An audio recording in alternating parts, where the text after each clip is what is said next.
میں نے یہ آئل نکلوایا تھا، پہلے انفیوز کیا تھا اس کو لبان میں ڈفرینٹ آئلس کو، اور گوندوں میں اور فلیکس سیڈ میں، اس کے ساتھ پھر سندل ووڈ پاؤڈر تھا، اس کے ساتھ زعفران تھا، اس کے ساتھ ملٹھی پاؤڈر تھا، اس کے ساتھ 4 گوندیں تھیں، اس کے ساتھ مورنگا گوند تھی، کھجور کی گوند تھی، بہت ساری ایسی چیزیں تھیں جو آپ کی اسکن کو ریپیئر کرتی ہیں، فلالیس کرتی ہیں،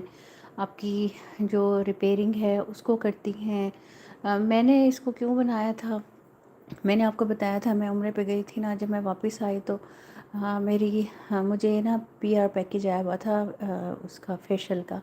میں جب تک خود کوئی چیز یوز نہیں کر لیتی نا تو میں اس پہ ریویو نہیں دیتی،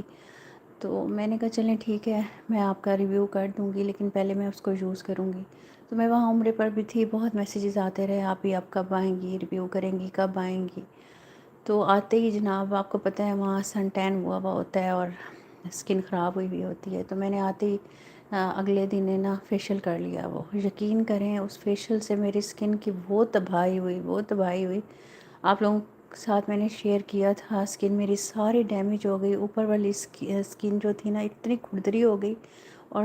فلیکنیس ہو گئی، اوپر سے اترنا شروع ہو گئی، ایون میری آئیز کے نیچے تک رنکلز مجھے فیل ہو رہے تھے کہ رنکلز آ رہے ہیں۔ میں اتنی زیادہ پریشان ہو گئی، اسکن میری اتنی ڈیمیج ہو گئی، کہیں سے اور کلر اور کہیں سے اور، سمجھ ہی نہیں آ رہی تھی کہ اب میں کروں کیا۔ تو پھر میں نے